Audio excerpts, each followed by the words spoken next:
This is Venice, the floating city that shouldn't exist, built on water, surviving floods, wars, and time itself. Tonight, we uncover how Venice defied nature and became one of the most breathtaking cities on Earth.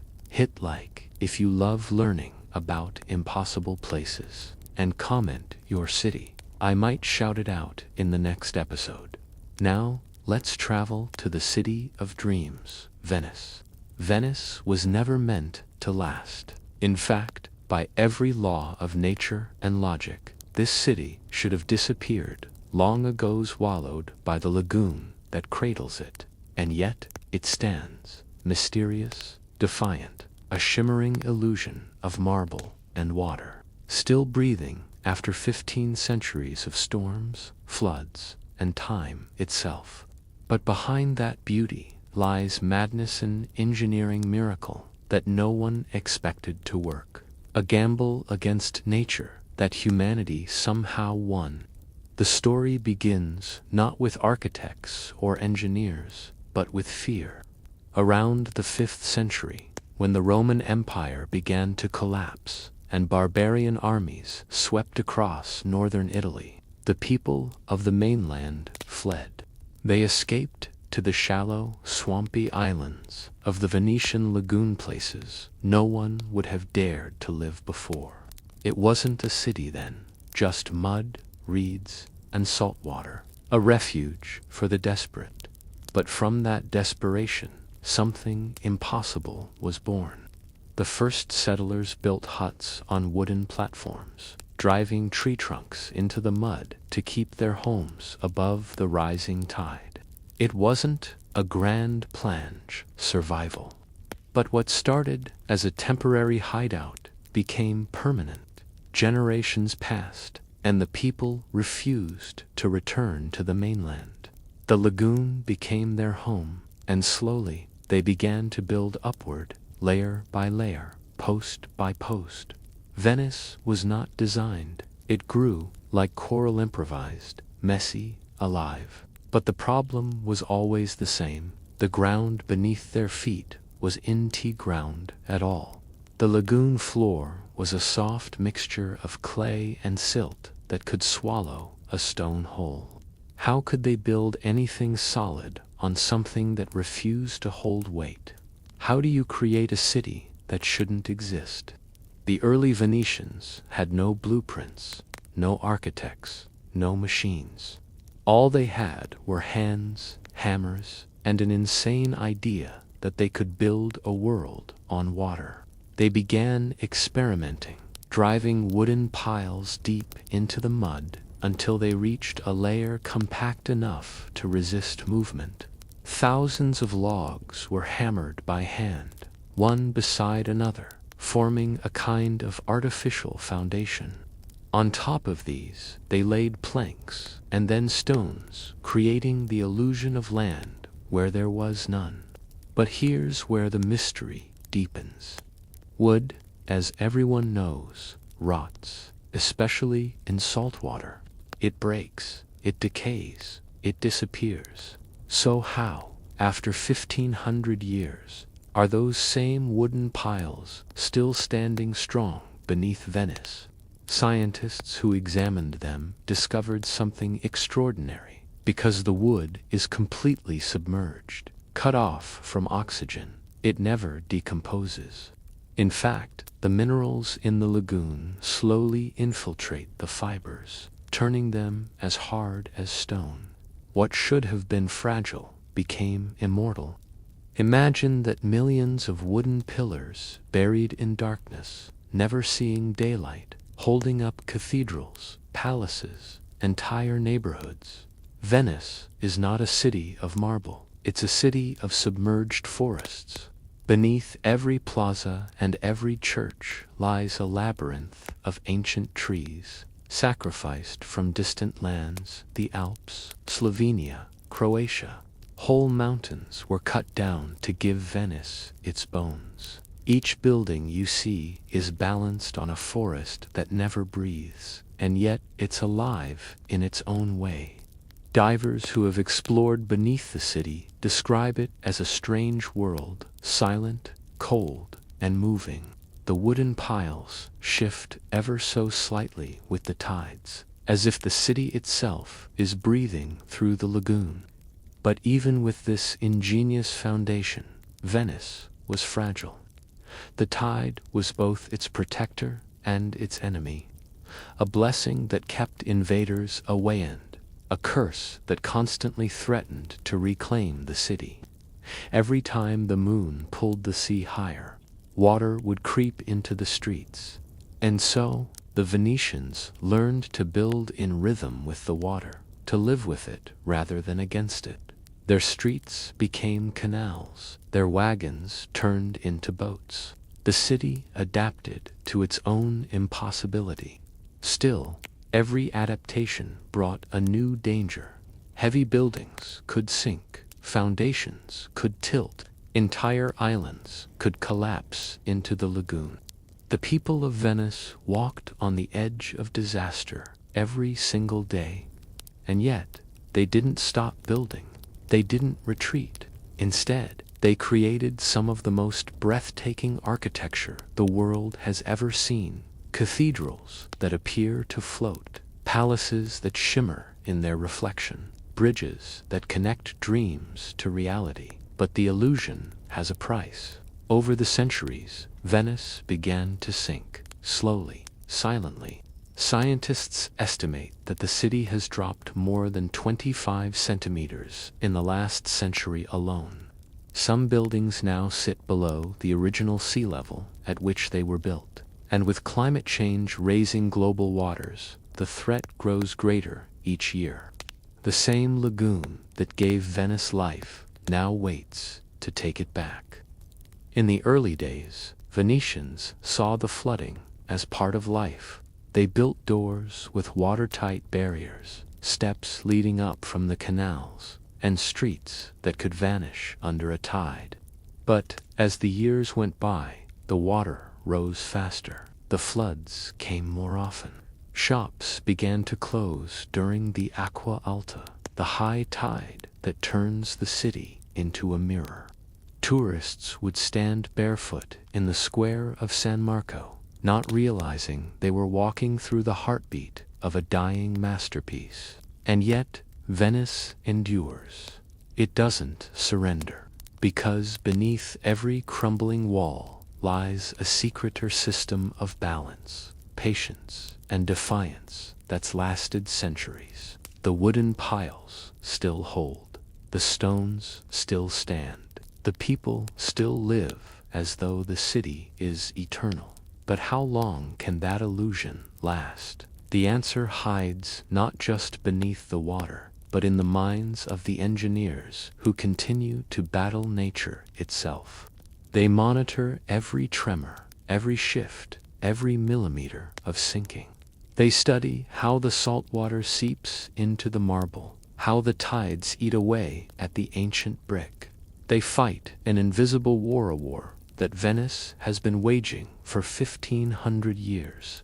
Beneath the surface, Venice is a living machina, breathing organism made of wood, stone, and water. And every heartbeat of the tide is a reminder that one day nature always wins. But not yet. Not today, because Venice isn't just a city. It's a miracle that refuses to die. A defiance carved into the water, a dream held up by a forest buried in silence. The city that should have sunk, but didn't. Beneath the city's surface, the wooden piles form a hidden lattice, millions of logs pressed into the mud like the ribs of some enormous submerged beast.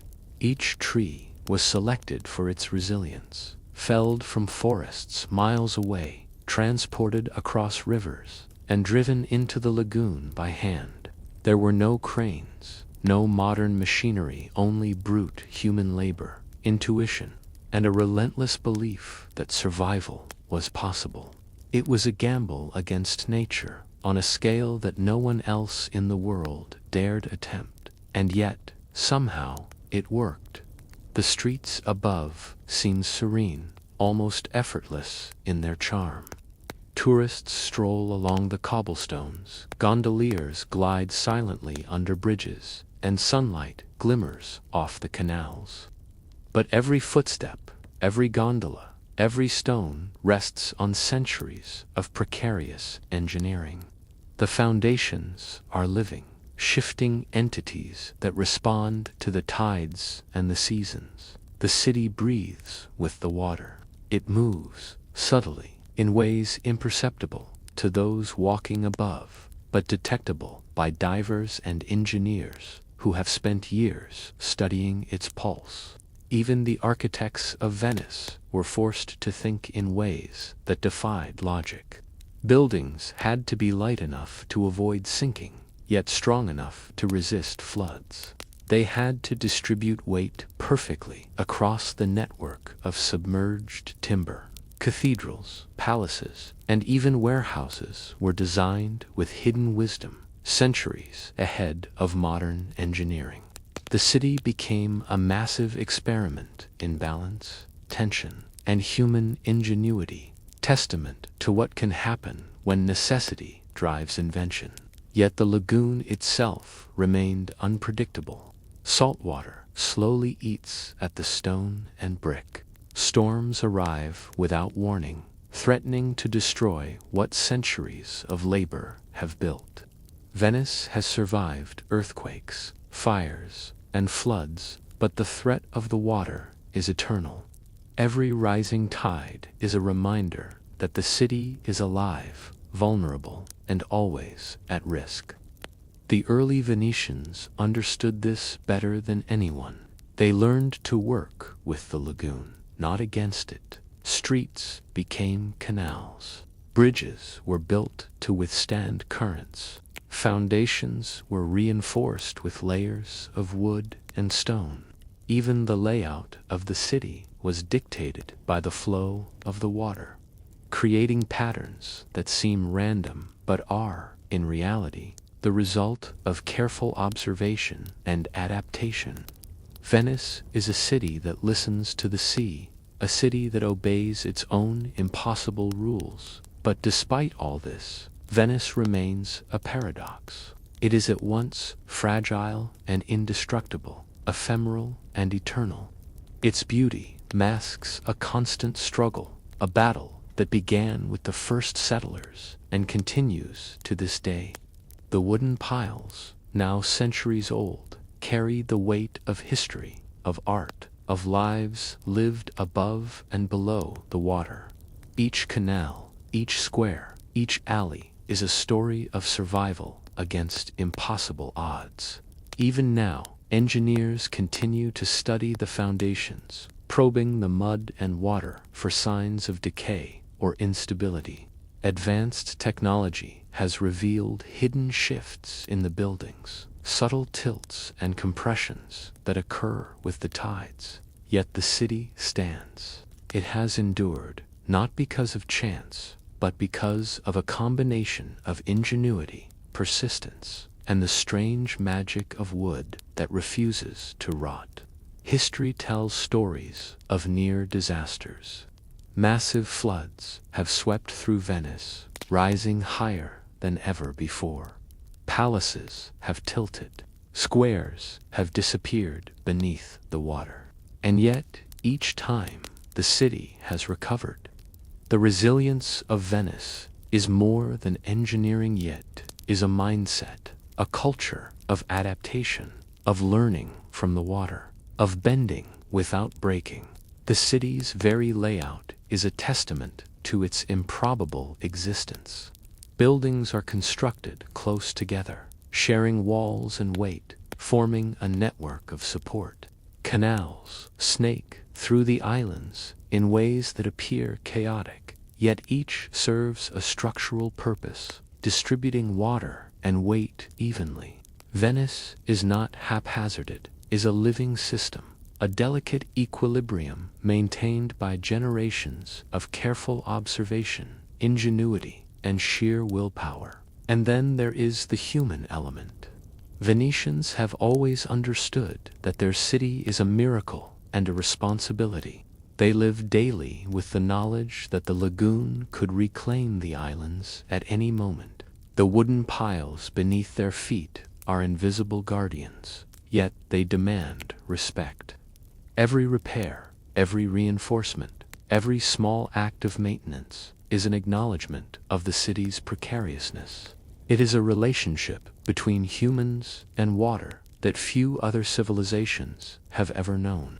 The grandeur of Venice, the palaces, the churches, the Piazza San Marco is often mistaken as mere beauty.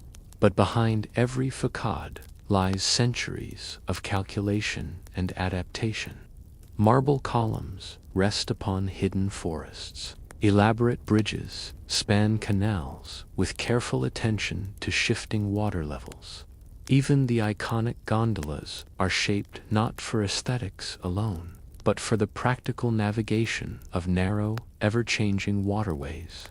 Venice is art, yes, but it is also the most ambitious engineering project the world has ever seen, built entirely in defiance of nature. As we walk the streets today, it's easy to forget the danger. The city feels timeless, eternal, unshakable. But the truth is, every rising tide, every storm, every subtle tremor in the foundations reminds those who study it that Venice is alive, fragile, and constantly negotiating with the forces that threaten it. Its survival is a delicate balance between human ingenuity and natural resilience. And yet, this fragile city has not just survived, has thrived. Venice became a center of trade, art, and culture, drawing the world's attention for centuries. Merchants sailed its canals, artists painted its landscapes, and architects marveled at its improbable structures.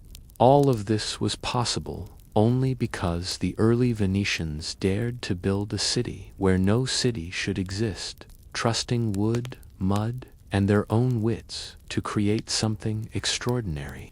Every corner of Venice tells this story. The creaking of the bridges, the shimmer of the water reflecting centuries-old buildings, the subtle sway beneath a gondola, these are reminders that the city is not static.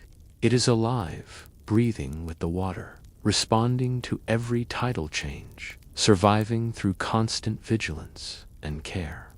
The city that should have sunk has endured.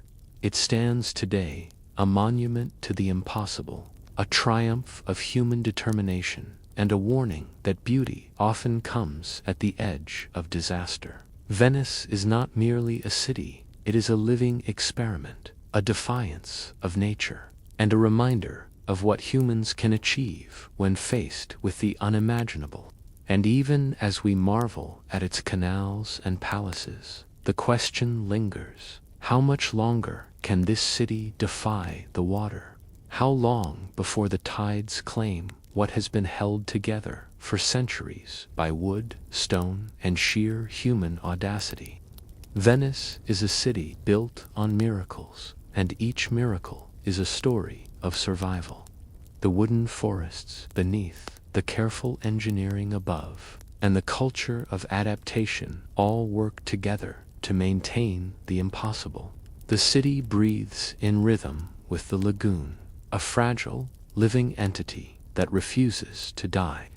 And so, Venice continues standing, shimmering, and surviving, proof that sometimes the most improbable dream is also the most enduring. The secret beneath the water for centuries, Venice has dazzled the world with its beauty. Its grand palaces, endless canals, and mysterious reflections create an illusion of calm perfection. But beneath that commander, the slow, rippling surface of the lagoon lies something far stranger, something that should not exist. Because Venice, the floating city, is not really floating at all. It stands on millions of buried secrets, hidden in darkness, locked away for over 1,000 years. And if you could dive beneath its marble foundations, past the cold green water and into the mud, you'd find the bones of the impossible in ancient forest that keeps the city alive. The truth is that Venice is built not on land, but on wood. Not steel, not concrete, not bedrock wood. Millions of tree trunks driven deep into the soft seabed centuries ago, supporting everything above. It's a secret so insane that for years even engineers refused to believe it could last.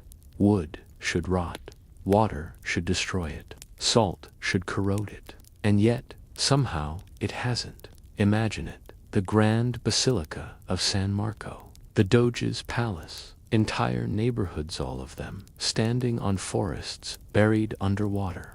Trees that will never see sunlight, that will never move again, yet still hold up the weight of an empire's legacy. No one fully understood how it worked, not even the Venetians who built it. They just knew it had to. They drove the piles by hand, one by one, into the mud, testing, feeling, learning through trial and failure. They built with instinct, not equations, and somehow they found the balance that kept the city alive.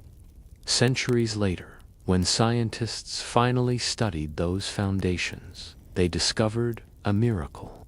The water that should have destroyed the wood had saved it, because deep under the lagoon, oxygen cannot reach the wood fibers. Without oxygen, decay stops completely. The salt and minerals in the water slowly seep into the wood, replacing its organic matter, turning it as hard as stone. The piles don't rot, Venice stands, quite literally, on a forest of petrified wood. Each log is a piece of history, a heartbeat of survival, a bridge between the living and the impossible. But there's more. The Venetians didn't just rely on wood. They learned to shape the city to the rhythm of the sea.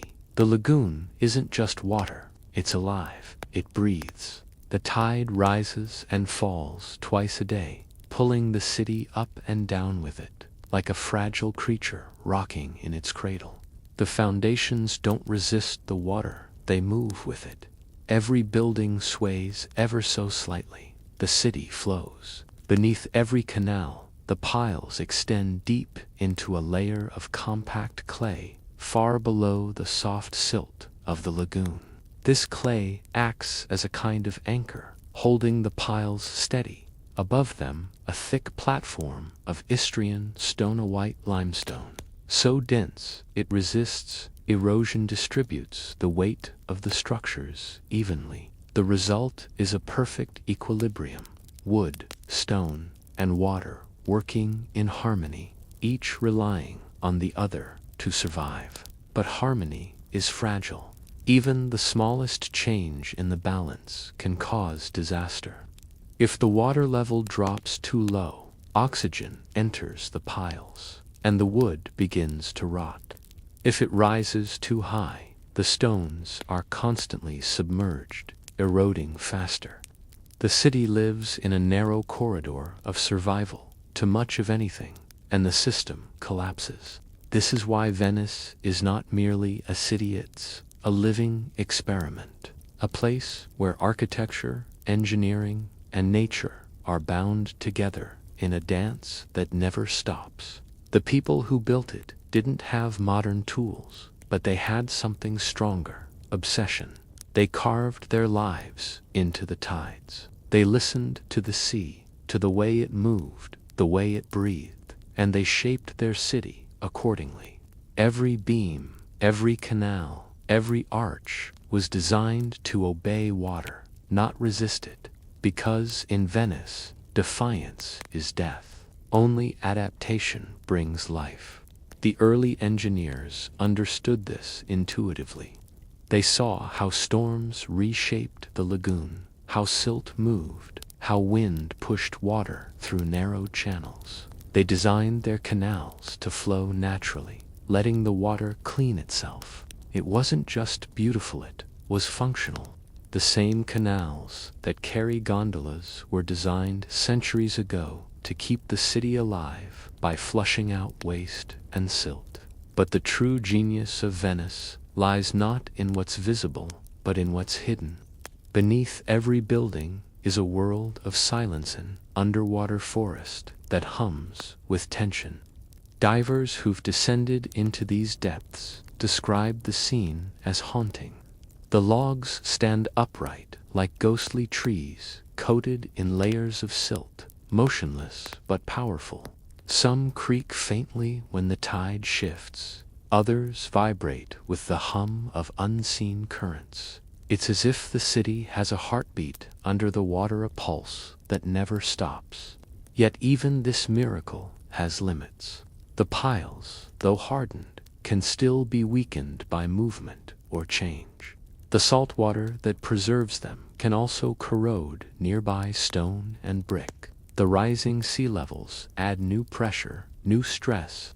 The engineers who maintain the city know this intimately. Every repair is a race against time, a desperate attempt to hold back nature's inevitable victory. And still, Venice endures, because endurance is built into its bones. When floods come, the people adapt. When tides rise, they rebuild. The spirit of survival is as deeply embedded in Venice as the wooden pillars that hold it up. But sometimes, at night, when the city quiets and the water laps against the stones, you can feel the tension.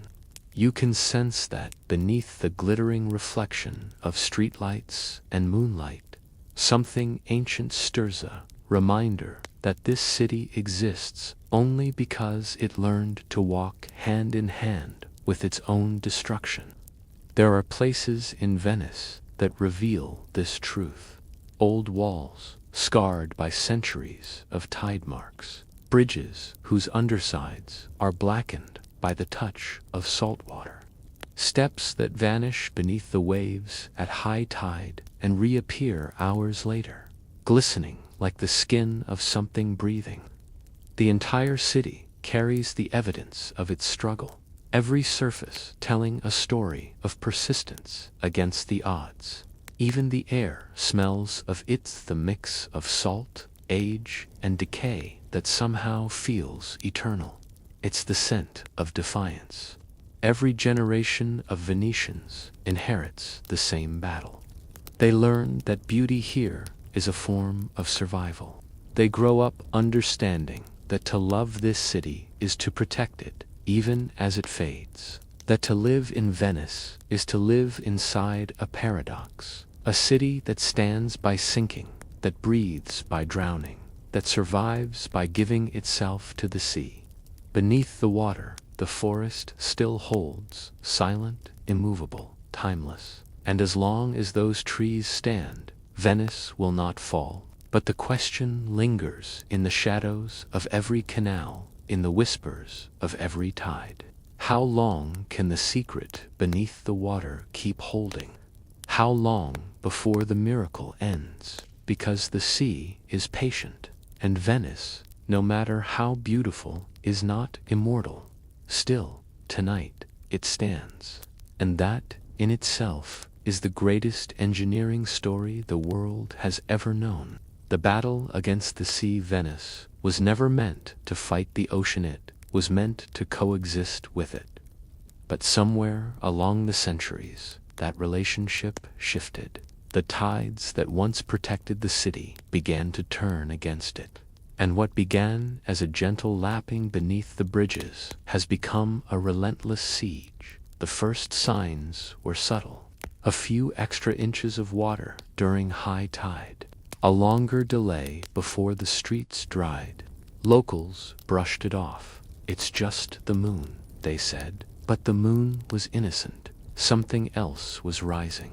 The Adriatic Sea had begun to reclaim its own. Millimeter by millimeter, year by year, the water crept higher, pressing against the stones of San Marco, licking at the doors of cafes that had stood dry for generations. Old men remembered tides that never reached their doorsteps. Their grandchildren now keep boots by the window. The war had begun, not with cannon or fire, but with pressure, salt, and silence. The Venetians call it acqua alta, the high water. The phrase sounds almost romantic, but there is nothing gentle about it.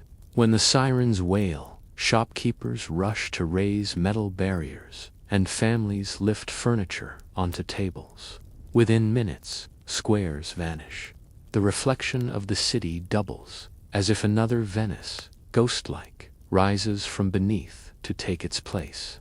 And every flood leaves behind scars: eroded brick, weakened mortar, crumbling foundations. Each one steals a little more of the city's strength. For centuries, Venice endured these assaults through sheer resilience. But the 21st century brought a new enemy: time itself. Rising seas, sinking ground, changing climate. Together they form a perfect storm. The city is subsiding, the water is climbing, and the margin for survival is shrinking. Every centimeter counts, and every mistake could mean catastrophe. Scientists and engineers have measured the threat with obsessive precision. Venice sinks about 1 to 2 millimeters each year. The sea rises roughly 3. It sounds small until you realize what it means. By the end of the century, parts of Venice could lie permanently underwater. Imagine the Piazza San Marco transformed into a shallow lagoon. Imagine gondolas gliding where people once walked. It's a haunting image, and it might soon be real. So humanity answered with its most audacious defense: Project Mose. The name means Moses, fittingly, for it aims to part the waters. Hidden beneath the entrances of the lagoon are 78 giant gates, each the size of a passenger jet's wing. Under normal conditions, they lie flat on the seabed, invisible. But when the tide rises dangerously high, compressed air fills them, forcing them upward to form a wall against the sea. In theory, they can hold back a 3-meter surge. In theory, the project began with hope and pride. It promised to save the city, to rewrite the story of Venice's slow drowning.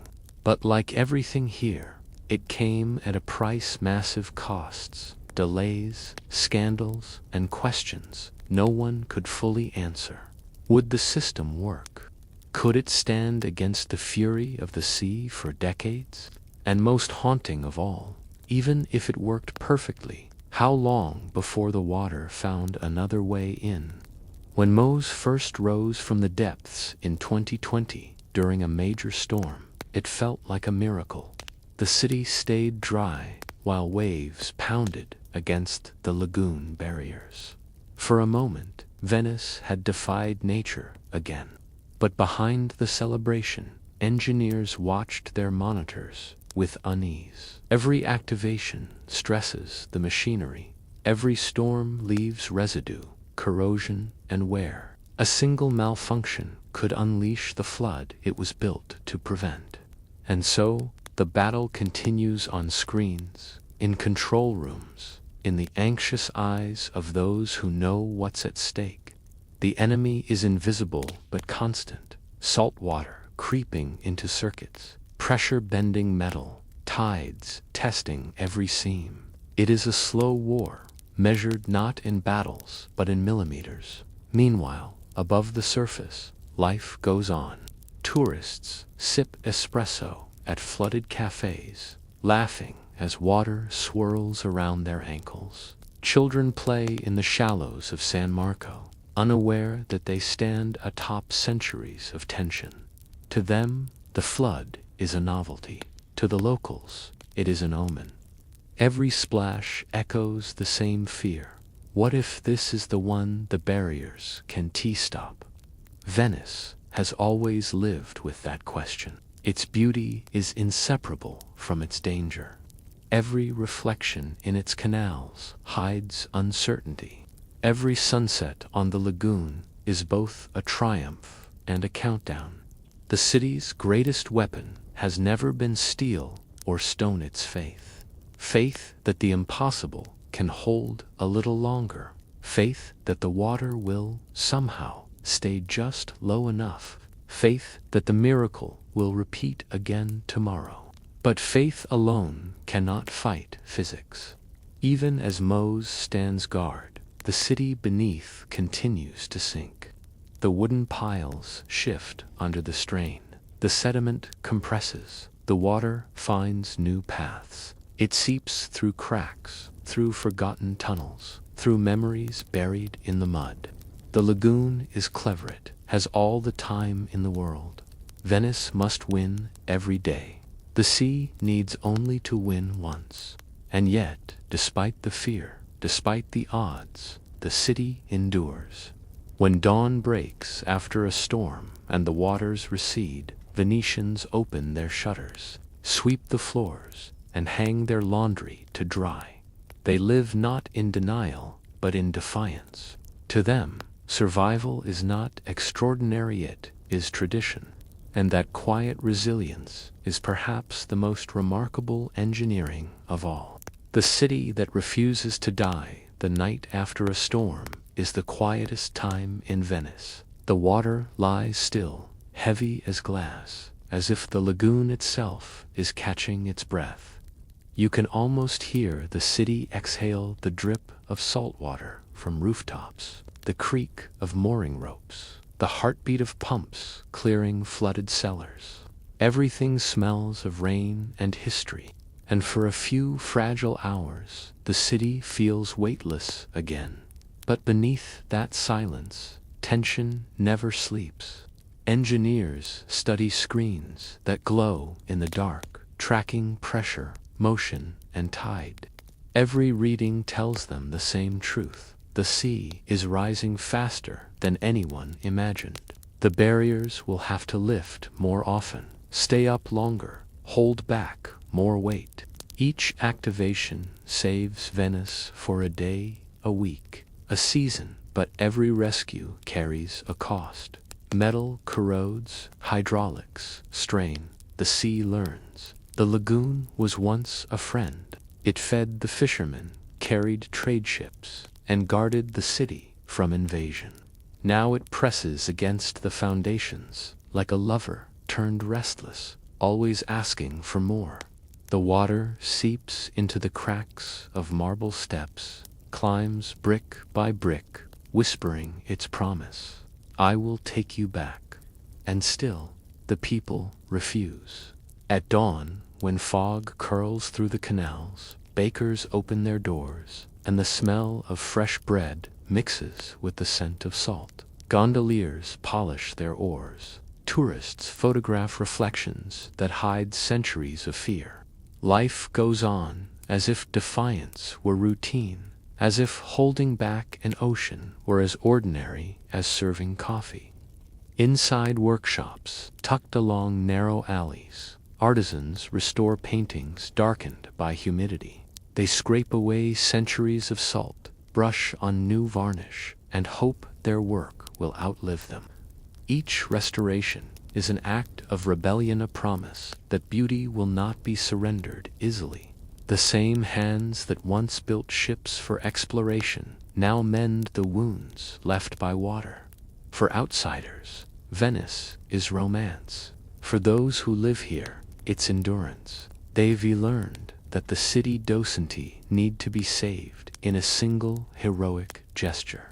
It needs to be saved every day in small, unglamorous acts of maintenance and faith. A plank replaced, a wall resealed, a prayer whispered. Venice survives not through miracles, but through persistence. Yet even the most faithful know what the future holds. Scientists have drawn the graphs. The curves climb upward, unstoppable. Within decades, entire districts may sit permanently below sea level. The question is no longer if Venice will change, but how. Will it rise with new technology, floating higher on artificial platforms? Will it retreat, preserving its heart while sacrificing its edges? Or will it accept its fate to sink slowly gracefully, like a cathedral descending into memory. These are not questions of despair, but of identity, because Venice has always been defined by transformation. It was born from exile, carved from mud, built on water. Every age has remade it merchants, artists, engineers, dreamers. Perhaps this is simply its next metamorphosis. Walk through the city at midnight, and you can feel that story written into the stones. The pavements shimmer with thin films of water, reflecting lamps like constellations. Some alleys are silent, others echo with laughter spilling from bars perched on the edge of canals. You realize that Venice doesn't hide from impermanence. It celebrates it. Its very beauty lies in knowing that nothing here lasts forever. The engineers working beneath the city understand this better than anyone. They dive into black water, guided only by the hiss of air tanks and the faint glimmer of lamps. Down there, they touch the ancient piles that hold everything up wood, turned to stone by centuries of salt and pressure. They tap the surfaces, listen to the echoes, searching for weakness. Each sound tells them a story. A hollow tone means danger. A deep thud means strength. To them, these pillars are not relics. They're living organs of a giant body that must keep breathing. And above, life continues in rhythm with their unseen labor. Church bells ring. Waves slap softly against the docks. Children chase pigeons through puddles that mirror the sky. Every sight, every sound, every gesture is a declaration. We are still here. Venice refuses to die because it doesn't know how. It has been abandoned before by empires, by trade routes, by time itself, and every time it has found a way back. It reinvented itself from a mercantile hub to a city of art, from a decaying relic to a living museum. Its soul has shifted shape as easily as the tides that surround it. There will come a day when the sea wins, when the barriers rust, and the wood beneath finally gives way. But when that happens, Venice will not disappear. It will dissolve gently, beautifully, into the element that created it. Its reflection will merge with its reality, and the lagoon will cradle its memory as it once cradled its birth. Until that day, the city endures, not by defying the water, but by accepting it, by dancing with the danger that defines it. Venice is a paradox written in salt and light, a masterpiece that survives through surrender. So, when you stand on the Rialto Bridge at dusk and the air hums with the soft rhythm of the tide, remember what lies beneath your feet. Remember the forest buried in darkness, the millions of wooden hearts still holding the city above the sea. Remember the people who refuse to give up, who wake each morning to rebuild what the night has taken. That is Venice's greatest engineering, the courage to keep existing. 1,000 years of storms, floods, and decay have not broken it, because Venice was never just a place. It is an idea that beauty is worth the struggle, that fragility can be strength, that even on the edge of disaster, humanity can create something eternal.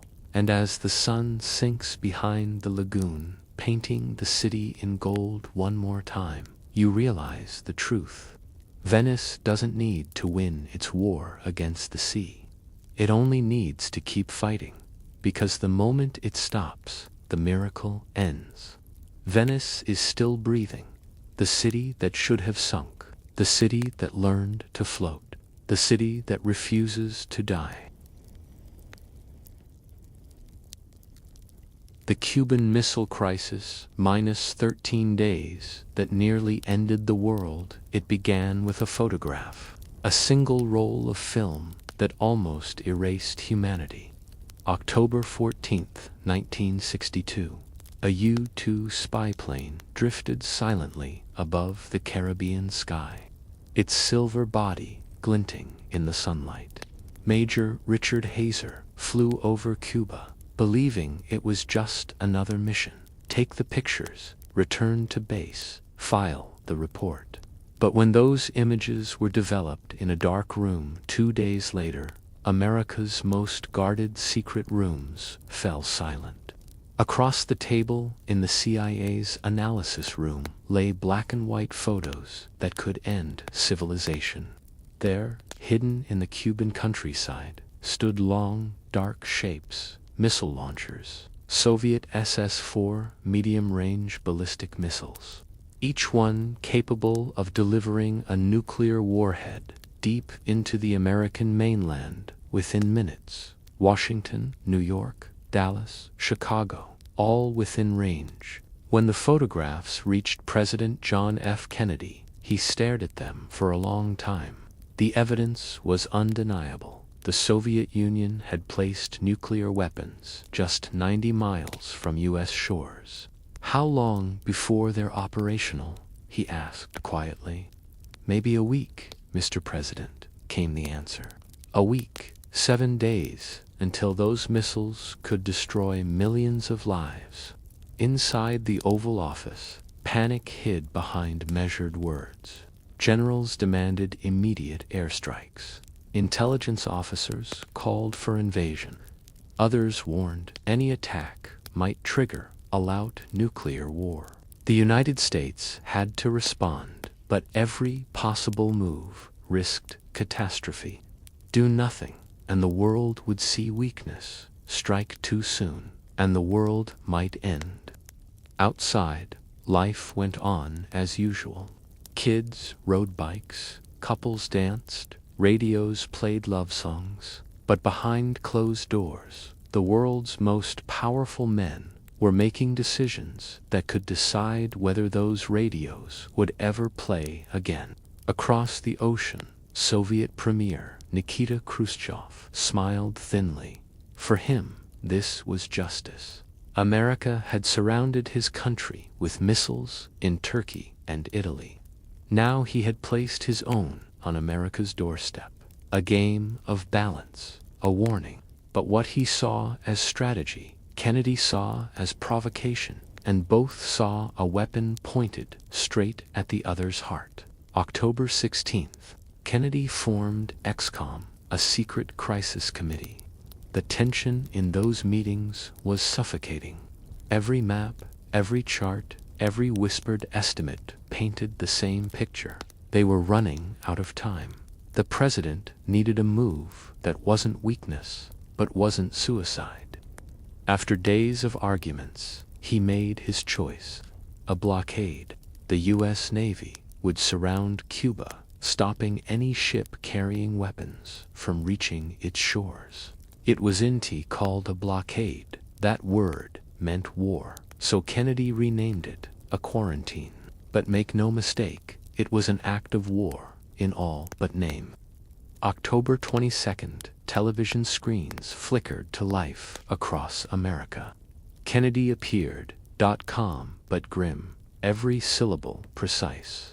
The purpose of these bases can be none other than to provide a nuclear strike capability against the Western Hemisphere. We will not prematurely or unnecessarily risk the costs of worldwide nuclear war, but we will not shrink from that risk at any time it must be faced. The world froze. People stopped mid-dinner, mid-conversation, mid-breath. For the first time in history, humanity understood that one wrong decision, one misread signal, could erase everything. The next morning, the U.S. Navy formed a steel ring around Cuba. Soviet ships were already on their way. The distance between them narrowed by the hour. In Moscow, Khrushchev was furious. He hadn't expected open confrontation.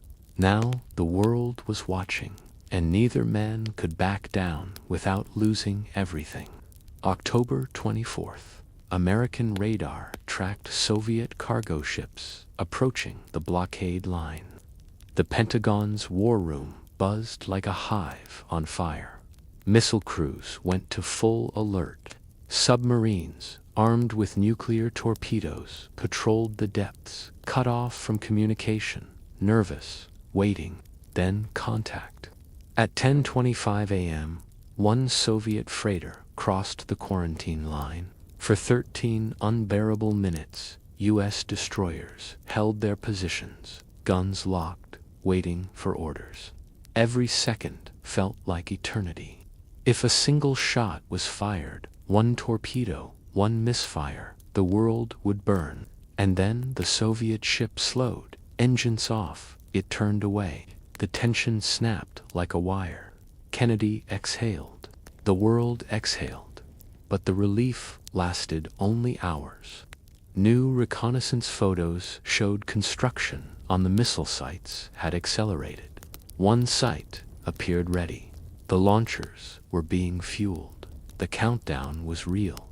Kennedy's generals pressed harder. "Mr. President, we cannot wait. They're almost operational." But Kennedy's instincts screamed caution. "If we attack now," he whispered, "there will be nothing left to defend." Every night, he walked the White House halls alone.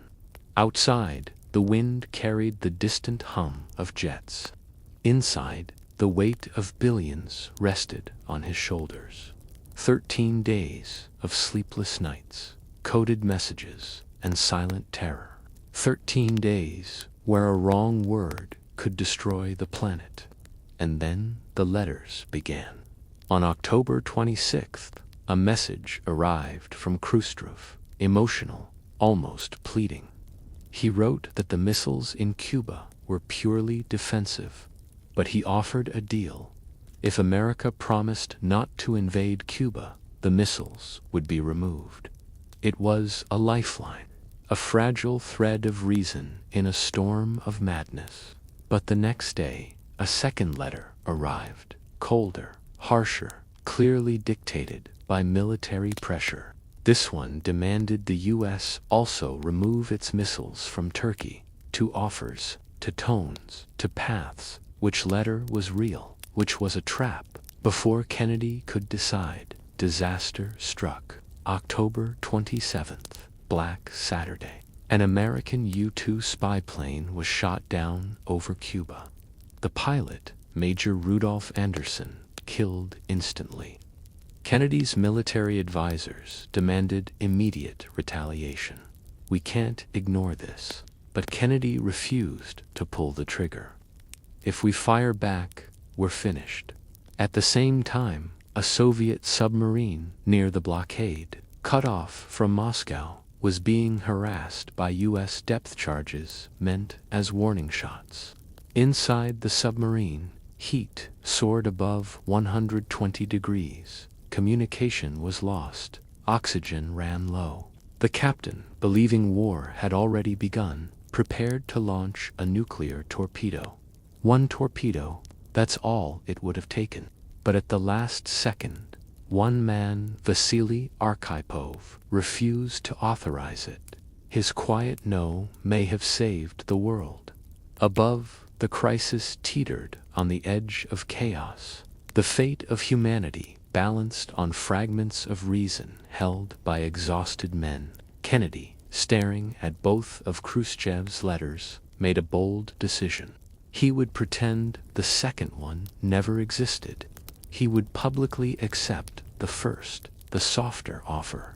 Secretly, he would agree to remove the U.S. missiles from Turkey later, quietly, without fanfare. He sent his brother, Robert Kennedy, to deliver the message directly to the Soviet ambassador in Washington. No threats, no bravado, just a plea for sanity. That night, the world waited in silence. Radios stayed on through dawn. No one knew if the next sunrise would come. October 28th at 9 a.m., the message arrived from Moscow. Khrushchev agreed. The missiles would be dismantled. The ships would turn back. The crisis was over. But it didn't feel like victory. It felt like survival. Because for 13 days, the world had stood inches from extinction. For 13 days, a handful of men held the power to destroy everything. And somehow, against fear, pride, and paranoia, reason had won. In the months that followed, both sides built a hotline, a direct communication link between Washington and Moscow, to prevent such terror from ever happening again. But the scars remained. Kennedy's hair turned gray. Khrushchev's confidence fractured. The world had looked into the abyss and seen how fragile civilization truly was. And yet, there's a haunting truth that lingers even now. The crisis didn't end because of power. It ended because of restraint. Because two leaders, staring into mutual destruction, chose to blink. The Cuban Missile Crisis wasn't just history's closest brush with nuclear war. It was proof of how thin the line between order and oblivion really is. A line drawn by human hands, trembling, desperate, afraid, but still capable of choosing peace. For 13 days in 1962, the world held its breath, and somehow we're still breathing. From the edge of destruction, humanity found a sliver of hope, a moment where reason defeated rage and diplomacy silenced disaster. The Cuban Missile Crisis was more than history. It was proof that even in our darkest hour, compassion and restraint can hold back the storm. And maybe that's the lesson we still need today, that true power doesn't lie in how hard we can strike, but in how long we can stand down. 13 days, a warning from history, and a reminder that peace, fragile as it is still worth fighting for.